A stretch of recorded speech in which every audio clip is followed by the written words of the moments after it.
నమస్కారం ETV news కి స్వాగతం. ముందుగా ముఖ్యాంశాలు. భారాస అభివృద్ధి ఫలాలు కాంగ్రెస్ పంచుతామంటోందన్న కేసీఆర్. జాగ్రత్తగా ఓటు వేయకుంటే 10 ఏళ్ల శ్రమ వృధాయేనని సూచన. హైదరాబాద్ శివార్లలో కేసీఆర్ భూ ఆక్రమణలకు పాల్పడ్డారన్న రేవంత్. 1,00,000 కోట్ల అవినీతి చేసిన వ్యక్తికి మళ్లీ ఓటెయ్యొద్దని హితవు. భారాస అవినీతి రాక్షసుల సమితిగా మారిందన్న జేపీ నడ్డా. కుటుంబ పాలన నుంచి తెలంగాణకు విముక్తి కల్పిస్తామని స్పష్టీకరణ.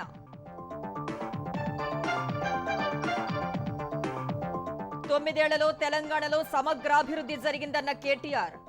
వేర్వేరు రంగాల్లో దేశానికి ఆదర్శంగా నిలిచిందని పునరుద్ఘాటన. విశాఖలో వివిధ శాఖలకు భవనాలు కేటాయిస్తూ ఏపీ సర్కారు ఉత్తర్వులు. 2.27 లక్షల చదరపు అడుగుల స్థలం ఉందని వెల్లడి. ఏపీలో ఆర్థిక అవకతవకలు జరుగుతున్నాయన్న పిటిషన్పై హైకోర్టు విచారణ. సీఎం జగన్ మరో 41 మందికి నోటీసులు.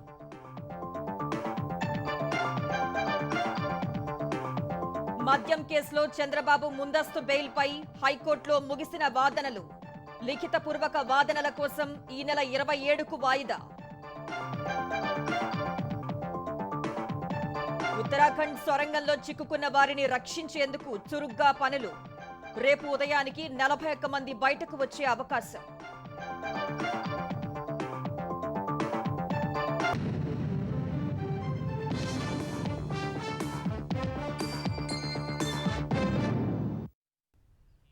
తెలంగాణను భారాస అభివృద్ధి చేస్తే ఆ ఫలాలను తాము పంచుతామన్న చందంగా కాంగ్రెస్ తీరు ఉందని ముఖ్యమంత్రి కేసీఆర్ విమర్శించారు. ప్రజలు ఓటు జాగ్రత్తగా వేయకుంటే 10 ఏళ్లుగా తాము చేసిన కృషి బూడిదలో పోసిన పన్నీరవుతుందని పేర్కొన్నారు. కాంగ్రెస్ కు ఓటు వేస్తే మరోసారి తెలంగాణలో దళారుల రాజ్యం రావటం ఖాయమని పునరుద్ఘాటించారు.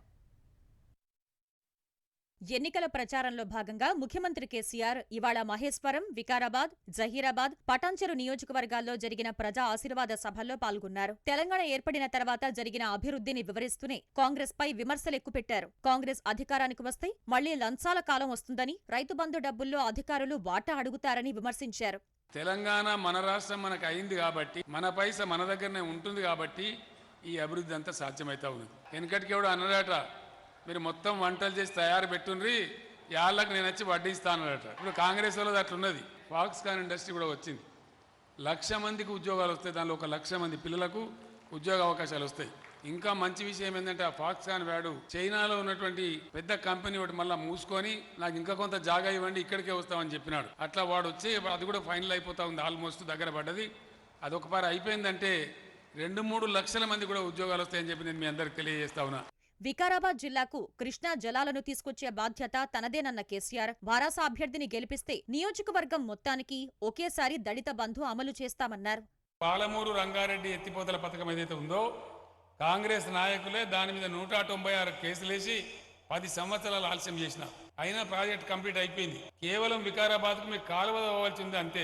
ఒక ఏడాది కాలంలో నీళ్లు తెచ్చిచ్చే బాధ్యత నాదే అని చెప్పి నేను మనవి చేస్తా ఉన్నా. హుజూరాబాద్ లో పెట్టినాం, ఫలితాలు బ్రహ్మాండంగా ఉన్నాయి. కడుపు నిన్నట్టుగా ఉంది. అది దళితవాడలాగా లేదు, దొరలవాడలాగా తయారైంది. మీరు ఆనంద్ గారిని గెలిపియండి. వికారాబాద్ నియోజకవర్గానికి ఒకే విడతలో దళిత బంధు పెడతా అని చెప్పి నేను మీకు తెలియజేస్తా ఉన్నా. రైతు బంధు దుబారా, 24 గంటల కరెంటు వృధా అని కాంగ్రెస్ నేతలు అంటున్నారని మండిపడిన కేసీఆర్ ఆ పార్టీ అధికారంలోకి వస్తే మళ్లీ అరాచకమేనని హెచ్చరించారు. 3 గంటల కరెంట్ ఇస్తే మరి ఎట్లా పారుతుంది రాబాయ్ అంటే ఎన్హెచ్పి మోటార్ పెట్టుకుంటారు రైతు. 30 లక్షల మోటార్లు మన దగ్గర ఇప్పుడు రైతుల దగ్గర 30 లక్షల మోటార్లు మార్చాలంటే 50,000 కోట్లు కావాలి. ఎన్హెచ్పి పెట్టుకున్నాం, 3 గంటలే వచ్చింది. అందరం పోయి ఒకటిసారి వచ్చినాం. పటాకులు వెళ్ళినట్టు వెళ్తే ఇక ట్రాన్స్ఫార్మర్లు, సబ్ స్టేషన్, మళ్ళీ మన బతుకు బజారే. ఇక మళ్ళీ సబ్ స్టేషన్లకు అడవాలి, ధర్నా చేయాలి. అంటే మన కాంగ్రెస్ గెలిస్తే మిమ్మల్ని కూడా కర్ణాటక గతే చేద్దామని చెప్తున్నారు వాళ్ళు. ఏమైతుంది ఇలా మన ఏళ్ళతోని మనకన్నే పొడిపించే ప్రయత్నం చేస్తాను. జాగ్రత్తగా ఆలోచించాలని చెప్పి నేను కోరుతా ఉన్నా.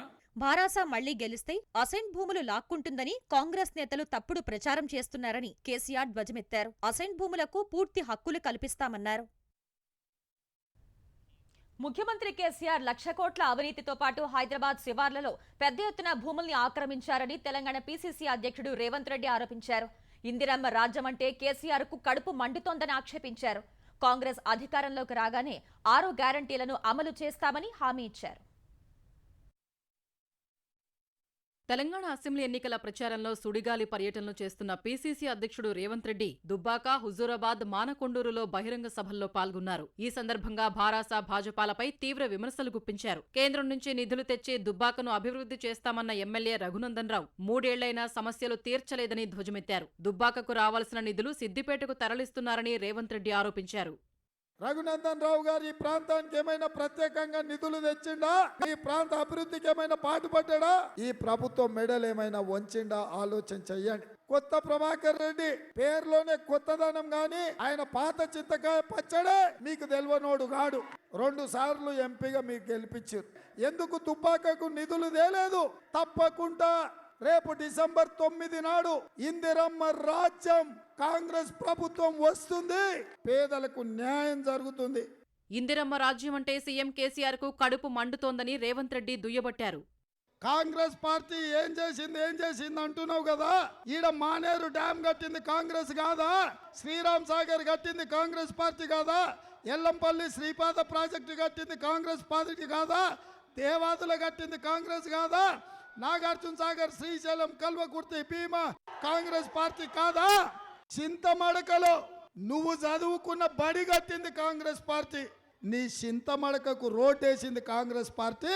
నీ ఇంటికి కరెంట్ ఇచ్చింది కాంగ్రెస్ పార్టీ.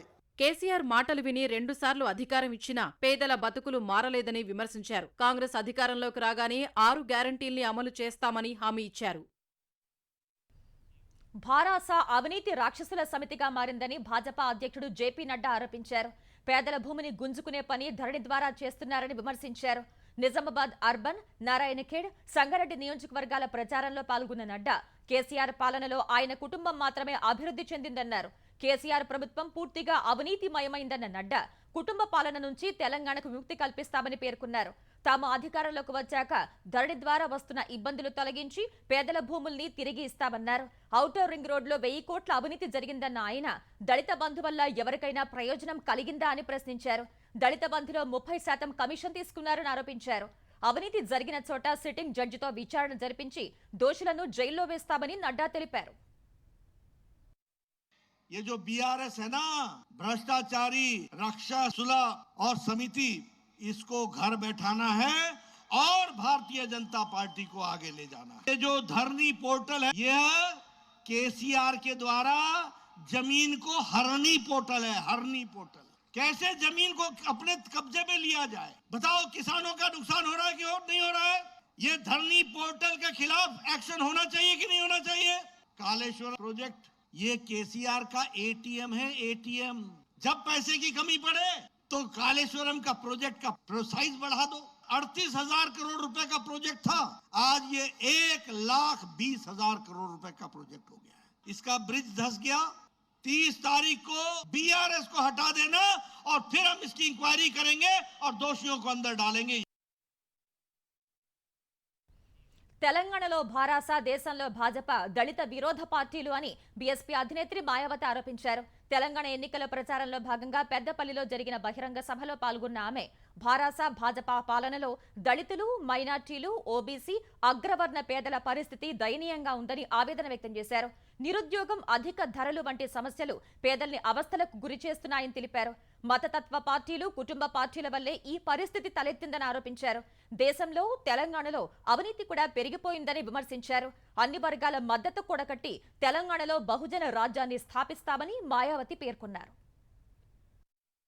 यहाँ की वर्तमान जो रीजनल पार्टी की सरकार है, मुझे मालूम हुआ कि वो इतनी दलितों के खिलाफ हैं कि दलित लोग अपने पैरों पर खड़े ना हों, वो सत्ता में ना आए, अपनी सरकार ना बना सके, तो हमारे जो स्टेट के प्रेसिडेंट हैं तो उनके ऊपर फर्जी एफआईआर दर्ज करा दी, उनके ऊपर और उनके बेटे के ऊपर।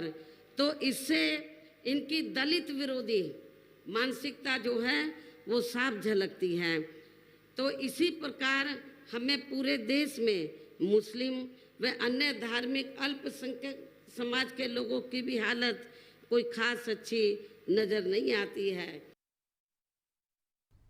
కేంద్రంలో రాష్ట్రంలో డబుల్ ఇంజిన్ సర్కార్ ఉంటేనే అభివృద్ధి సాధ్యమని జనసేన అధినేత పవన్ కళ్యాణ్ అన్నారు.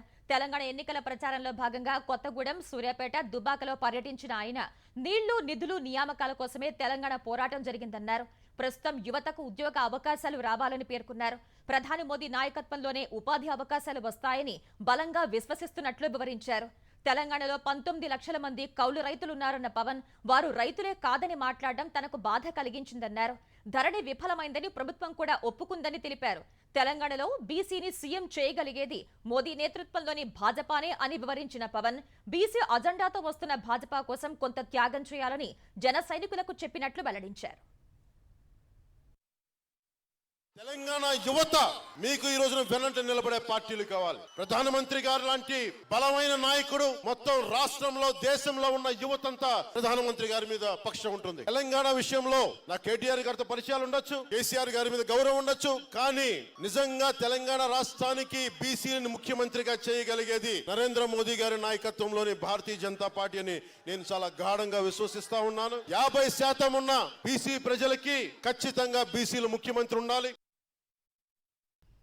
9 ఏళ్ల భారాస పాలనలో కేసీఆర్ కుటుంబం మాత్రమే బాగుపడిందని భాజపా తెలంగాణ అధ్యక్షుడు కిషన్ రెడ్డి ధ్వజమెత్తారు. భాజపా అభ్యర్థులకు మద్దతుగా హైదరాబాద్, సికింద్రాబాద్లోని పలు ప్రాంతాల్లో కిషన్ రెడ్డి రోడ్ షో నిర్వహించారు. రాబోయే ఎన్నికల్లో తెలంగాణ యువత భవిష్యత్ కోసం భాజపా అభ్యర్థులకు ఓటు వేయాలని కోరారు. అర్హులకు 2 పడక గదుల ఇళ్లు, దళిత బంధు, బీసీ బంధు ఇచ్చిన దాఖలాలు లేవన్నారు. భారాస పాలనతో ప్రజలు విసిగిపోయారని, ప్రభుత్వంపై ఉన్న వ్యతిరేకతే తమను గెలిపిస్తుందని కిషన్ రెడ్డి ధీమా వ్యక్తం చేశారు. ఇల్లు ఇక్కడ ఒక్క ఇల్లు ఇంటికో ఉద్యోగం ఇస్తాను, ఉద్యోగాలు వచ్చాయని అడుగుతా ఉన్నాను.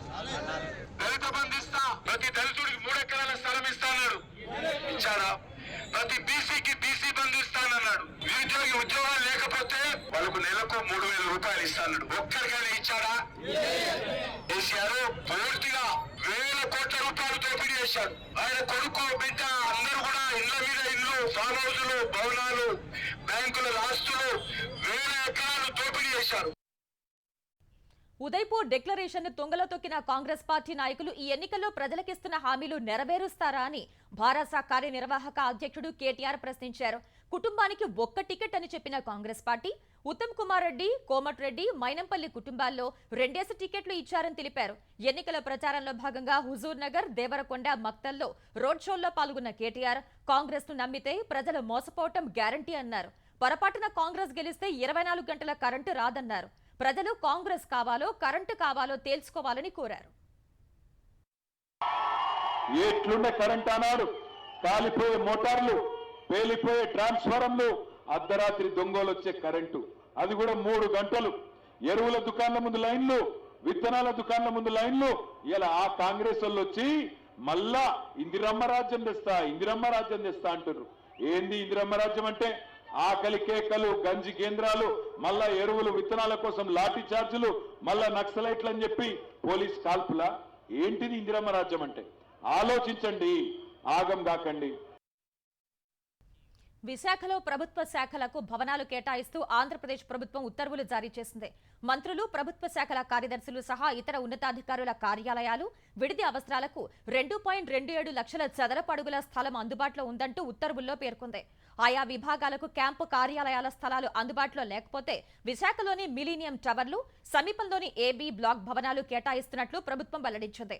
సాధారణ పరిపాలనా శాఖ, ఆర్థిక శాఖ, గ్రామ వార్డు సచివాలయ శాఖ, ఇంధన శాఖలు మినహా మిగతా 35 శాఖలకు కార్యాలయాల ఏర్పాటుకు భవనాలను సూచిస్తూ ఉత్తర్వులిచ్చింది. ఆంధ్ర విశ్వవిద్యాలయం, ఋషికొండ, చినగదిలి, ఎండాడ, హనుమంత్వాక తదితర ప్రాంతాల్లో భవనాల కేటాయింపు పూర్తి చేసింది. అధికారుల కమిటీ సిఫార్సుల మేరకు వివిధ శాఖలకు భవనాలు కేటాయిస్తూ ఉత్తర్వులిచ్చింది. ముఖ్యమంత్రి క్యాంపు కార్యాలయం ఎక్కడ ఏర్పాటు చేస్తారు అనే అంశాన్ని ప్రభుత్వం ఉత్తర్వుల్లో పేర్కొనలేదు.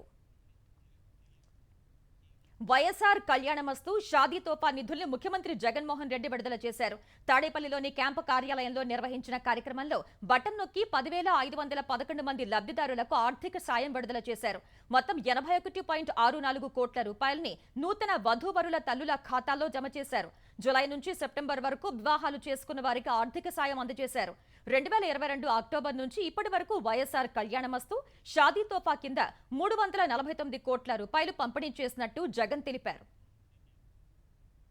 ఆంధ్రప్రదేశ్లో ఆర్థిక అవకతవకలు జరుగుతున్నాయంటూ ఎంపీ రఘురామరాజు వేసిన పిటిషన్పై ముఖ్యమంత్రి జగన్మోహన్ రెడ్డి సహా 41 మందికి హైకోర్టు నోటీసులు జారీ చేసింది. రఘురామకృష్ణరాజు వేసిన పిటిషన్పై ఇవాళ హైకోర్టులో విచారణ జరిగింది. ఈ విచారణలో తాము వ్యాజ్యం వేసిన తర్వాత కొన్ని ఆధారాలు మాయం చేసేందుకు ప్రయత్నించారని పిటిషనర్ కోర్టుకు తెలిపారు. ఇసుక, మద్యం, ఆరోగ్య శాఖకు కొనుగోలు చేసిన కొన్ని పరికరాలు, సిమెంట్ కొనుగోలు వ్యవహారంలో సీఎం తన బంధువులకు, అనుయాయులకు లబ్ధి చేకూర్చారన్న పిటిషనర్ వాటిపై సీబీఐ విచారణ జరిపించాలని కోరారు. అనంతరం వాదనలు వినిపించిన advocate general Sriram, Raghuramakrishnaraju petition కు విచారణ అర్హతే లేదని చెప్పారు. కేసును కొట్టివేయాలని కోరారు. ఈ వాదనలు విన్న కోర్టు పిటిషన్ విచారణ అర్హత తేల్చే ముందు నోటీసులు ఇస్తామని తెలిపింది. సీఎం జగన్, ఆంధ్రప్రదేశ్ ప్రభుత్వ సలహాదారు సజ్జల రామకృష్ణారెడ్డి, ఎంపీ విజయసాయిరెడ్డి, మంత్రి పెద్దిరెడ్డి రామచంద్రారెడ్డి పలువురు అధికారులకు నోటీసులు ఇచ్చింది. తదుపరి విచారణను డిసెంబర్ 14కు వాయిదా వేసింది. మద్యం కేసులో చంద్రబాబు ముందస్తు బెయిల్ పిటిషన్పై ఆంధ్రప్రదేశ్ హైకోర్టులో వాదనలు పూర్తయ్యాయి. రాతపూర్వక వాదనల సమర్పణ కోసం విచారణను న్యాయస్థానం సోమవారానికి వాయిదా వేసింది. ప్రివిలేజ్ ఫీజు రద్దు చంద్రబాబు వ్యక్తిగత నిర్ణయం కాదని ఆయన తరపు సీనియర్ న్యాయవాది నాగముత్తు హైకోర్టుకు నివేదించారు. ప్రివిలేజ్ ఫీజు రద్దు చేయాలని ఎక్సైజ్ కమిషనర్ ప్రతిపాదన పంపగా అప్పటి మంత్రివర్గం ఆమోదించిందన్నారు. సంబంధిత దస్త్రంపై రెవెన్యూ శాఖ ప్రత్యేక ప్రధాన కార్యదర్శి సంతకం చేసినట్లు వివరించారు. మరోవైపు చంద్రబాబుపై సీఎం జగన్ తప్పుడు మద్యం కేసు పెట్టారని తెలుగుదేశం ప్రధాన కార్యదర్శి నారా లోకేష్ మండిపడ్డారు. ప్రివిలేజ్ ఫీజు రద్దు ఫైల్ చంద్రబాబు వద్దకు రాలేదని, ఆయన ఆ శాఖ కూడా చూడలేదు, సంతకం చేయలేదని స్పష్టం చేశారు. అయినా చంద్రబాబుని ఏ3గా కేసు నమోదు చేయటం జగనాసుర కుట్రలో భాగమనన్నారు. వరుస కేసులతో చంద్రబాబుని ఇబ్బంది పెట్టడమే లక్ష్యంగా చేసుకున్నారని దుయ్యబట్టారు. రాజధాని పరిధిలో ఇన్నర్ రింగ్ రోడ్ అలైన్మెంట్ మార్చారని ఆరోపణలతో ఏపీ సిఐడి నమోదు చేసిన కేసులో ముందస్తు బెయిల్ ఇవ్వాలని తెలుగుదేశం అధినేత చంద్రబాబు దాఖలు చేసిన పిటిషన్పై విచారణ రేపటికి వాయిదా పడింది. ఈ పిటిషన్పై ఇవాళ చంద్రబాబు తరపు న్యాయవాదులు వాదనలు వినిపించారు. సిఐడి తరపు వాదనలు వినేందుకు కోర్టు విచారణను రేపటికి వాయిదా వేసింది. మేదర కులస్తుల్ని ఎస్సీ జాబితాలో చేరుస్తామని సీఎం జగన్ మోసం చేశారని మేదర సామాజిక సంఘం ఆంధ్రప్రదేశ్ అధ్యక్షుడు నరసింహారావు ఏపీ సిఐడికి ఫిర్యాదు చేశారు. ప్రతిపక్ష నాయకుడి హోదాలో జగన్ తమకు హామీ ఇచ్చి సీఎం అయ్యాక అసలు పట్టించుకోలేదని ఆరోపించారు. జగన్ ముఖ్యమంత్రి అయిన తర్వాత అనేక సార్లు ఆయన్ని కలిసి వినతి పత్రాలు ఇచ్చినా పట్టించుకోలేదని తెలిపారు. సీఎం పైన 150 మంది ఎమ్మెల్యేలు, 26 మంది ఎంపీలపై సిఐడికి ఫిర్యాదు చేశామని వివరించారు. ఇచ్చాం సార్, వాళ్ళ మీద జగన్ గారి మీద యాక్షన్ తీసుకోమని. చీటింగ్ చేసినందుకు, మమ్మల్ని మోసం చేసినందుకు, మా కులాలను అందరినీ మోసం చేసినందుకు జగన్ గారి మీద క్రిమినల్గా యాక్షన్ తీసుకొని మాకు న్యాయం చేయాలని కోరుకుంటున్నాము. క్షమాపణ ఈ విధంగా మమ్మల్ని మోసం చేసి అవమానించినందుకు, మాట తప్పినందుకు ఆయన మీద మాకు అందరి ముందు క్షమాపణ చెప్పి ప్రతి కులానికి 1000 కోట్ల దాకా డిమాండ్ చేస్తున్నాం మేము. 9.5 తెలంగాణలో సమగ్ర, సమీకృత, సమ్మిళిత, సమతుల్య అభివృద్ధి జరిగిందని భారాస కార్యనిర్వాహక అధ్యక్షుడు కేటీఆర్ పునరుద్ఘాటించారు. 9.5 తెలంగాణ ప్రగతి ప్రస్థానంపై హైదరాబాద్ లో ప్రజెంటేషన్ ఇచ్చిన కేటీఆర్ తెలంగాణ దేశానికి ఆదర్శంగా నిలిచిందని తెలిపారు. 2014 ముందు తెలంగాణ ఎట్లుండే, ఇప్పుడు ఏ విధంగా ఉందో ప్రజెంటేషన్లో వివరించారు. తలసరి ఆదాయం, దేశంలోనే అతి తక్కువ అవినీతి, ఇంటింటికి తాగునీరు, ఐటీ ఉద్యోగాల కల్పనలో దేశంలోనే నెంబర్ 1గా నిలిచిందని పేర్కొన్నారు. సీఎం కేసీఆర్ తెలంగాణలో పాలనా సంస్కరణలు చేపట్టి కొత్త జిల్లాలు, తండాలను గ్రామ పంచాయతీలుగా ఏర్పాటు చేశారని వివరించారు. పల్లెలు, పట్టణాల అభివృద్ధిలో తెలంగాణ దేశానికే స్ఫూర్తిగా నిలిచిందన్నారు. ప్రాజెక్టుల నిర్మాణంతో తెలంగాణను సస్యశ్యామలం చేశామని గుర్తు చేశారు. ప్రాజెక్టుల్లో సమస్యలు రావటం సర్వసాధారణమన్న మంత్రి రాజకీయాల కోసం కాళేశ్వరం ప్రాజెక్టును బద్నాం చేయవద్దని కోరారు. Kaleshwaram is not one canal, a combination of 3 barrages, 20 reservoirs, 20 lifts, 1,531 kilometers of gravity canals and 203 kilometers of tunnels. ఇంకా పిల్ల కాలువలు ఒకటి పూర్తి చేయాలి. అది కూడా చేస్తే 45 లక్షల ఎకరాలకు నీళ్ళిచ్చే ప్రపంచంలోనే అతిపెద్ద లిఫ్ట్ ఇరిగేషన్ ప్రాజెక్టు కాళేశ్వరం. బరాజుల్లో సమస్యలు తలెత్తడం సర్వసాధారణం. నాగార్జున సాగర్ కట్టిన తర్వాత కూడా అక్కడ కూడా లీకేజ్ సమస్యలు వచ్చినాయి. కడెం ప్రాజెక్టులో వచ్చాయి. శ్రీశైలంలో మొన్ననే పంప్ హౌస్ ఒక 2 సంవత్సరాల కిందట నీట మునిగింది. కాబట్టి ఇంజనీరింగ్ నిర్మాణ లోపాలు ఏమైనా ఉంటే ప్రభుత్వం మీద ప్రజల పైసా 1 రూపాయి పోకుండా, 1 పైసా భారం పడకుండా మొత్తంగా మళ్ళీ తిరిగి పునరుద్ధరిస్తామని ఆ సంస్థనే చెప్పిన తర్వాత కాళేశ్వరం మీద ఇంకా రాద్ధాంతం చేయాలనుకునే మేధావులకి, ప్రతిపక్షాలకి నా విజ్ఞప్తి, ఈ ప్రాజెక్టును బద్నాం చేసి రేపటి రోజున ఈ ప్రాజెక్టు కామధేనువు, కల్పతరువు అని చెప్పి అందరూ భారతదేశంలోని ప్రతి ఒక్కరూ చెప్పక తప్పని పరిస్థితి వస్తుంది. ఎలక్షన్ తర్వాత ఎట్లాగో మేమే గెలుస్తాం, ఆ తర్వాత మీరే వచ్చి చెప్తారు, మీరే చూస్తారు. ఉత్తరాఖండ్ సొరంగ ప్రమాదంలో చిక్కుకున్న 41 మంది కార్మికుల్ని బయటకు తీసుకొచ్చే ప్రయత్నాలు చురుగ్గా సాగుతున్నాయి. అమెరికన్ ఆగర్ డ్రిల్లింగ్ మిషన్ ద్వారా 800 మిల్లీమీటర్ల వ్యాసమున్న పైపుల్ని 45 మీటర్ల మేర శిథిలాల ద్వారా సమాంతరంగా ప్రవేశపెట్టారు. గత రాత్రి అడ్డుపడిన స్టీల్ మెష్ ను గ్యాస్ కట్టెలతో కట్ చేసి ఆఖరి పైపును శిథిలాల ద్వారా కార్మికులను చోటకు చేర్చే ప్రయత్నం చేస్తున్నారు.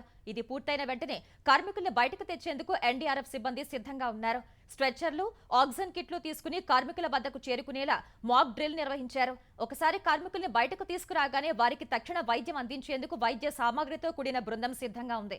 వారిని వెంటనే తరలించి చికిత్స అందించేందుకు 41 బెడ్లతో కూడిన ప్రత్యేక ఆసుపత్రిని అధికారులు సిద్ధం చేశారు. మొత్తం 31 అంబులెన్స్ని సిద్ధం చేశారు. కేంద్ర మంత్రి వీకే సింగ్, ఉత్తరాఖండ్ ముఖ్యమంత్రి పుష్కర్ సింగ్ ధామీ సహాయ చర్యలపై సమీక్షించారు.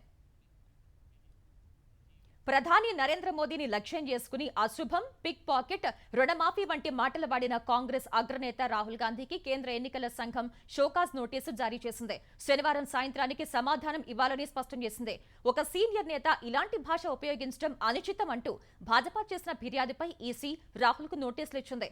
ఎన్నికల నిబంధనల ప్రకారం రాజకీయ ప్రత్యర్థులపై నిరూపితం కాని ఆరోపణలు చేయరాదు. రాజస్థాన్ ఎన్నికల ప్రచారంలో మోదీని లక్ష్యం చేసుకుని రాహుల్ గాంధీ ఈ ఆరోపణలు చేశారు. జమ్మూ కశ్మీర్లోని రాజౌరి జిల్లాలో భద్రతా బలగాలకు తీవ్రవాదులకు మధ్య రెండో రోజు జరిగిన ఎదురుకాల్పుల్లో 2 ముష్కరులు హతమయ్యారు. ఐఏడీ నిపుణుడు, స్నైపర్ అయిన పాకిస్తాన్కు చెందిన తీవ్రవాదిని మొదట మట్టుపెట్టినట్లు రక్షణ శాఖ ప్రతినిధి వెల్లడించారు. డంగ్రీ కండి దాడిలో అతడే కీలక సూత్రధారని అనుమానిస్తున్నారు. కాసేపటికే మరో ముష్కరుడు బలగాల కాల్పుల్లో హతమయ్యాడు. ఘటనా స్థలం నుంచి ఆయుధాలను స్వాధీనం చేసుకున్నారు. రాజౌరి జిల్లాలోని బజ్మాల్ ప్రాంతంలో బుధవారం జరిగిన ఎదురుకాల్పుల్లో 4 జవాన్లు అమరులయ్యారు. మరో 2 గాయపడ్డారు. బుధవారం రాత్రి నుంచి ఆ ప్రాంతాన్ని దిగ్బంధించిన సాయుధ బలగాలు నిర్బంధ తనిఖీ చేపట్టాయి. ఈ ఉదయం నుంచి ముష్కరుల వేట ప్రారంభించిన భద్రతా బలగాలు 2ని మట్టుపెట్టాయి. ప్రపంచవ్యాప్తంగా అన్ని మార్కెట్లు లాభాల్లో పయనించినప్పటికీ దేశీయ స్టాక్ మార్కెట్లు మాత్రం స్వల్ప నష్టాలతో ముగిశాయి. క్రితం 2 సెషన్లలో 368 పాయింట్లు పెరిగిన సెన్సెక్స్ ఇవాళ 5 పాయింట్ల స్వల్ప నష్టంతో ముగిసింది. ఈ ఉదయం 66,084 పాయింట్ల వద్ద ప్రారంభమైన సూచి మొదట్లో లభించిన కొనుగోళ్ల మద్దతుతో 66,235 పాయింట్ల గరిష్ట స్థాయిని తాకింది. తర్వాత కీలక రంగాల వాటాలు విక్రయించేందుకు మదుపరులు ఆసక్తి చూపగా 65,980 పాయింట్ల కనిష్ట స్థాయికి పడిపోయింది. తర్వాత కాస్త పుంజుకున్న సూచి 66,018 పాయింట్ల వద్ద స్థిరపడింది. జాతీయ స్టాక్ ఎక్స్చేంజ్ సూచి నిఫ్టీ 10 పాయింట్లు తగ్గి 19,802 వద్ద ముగిసింది.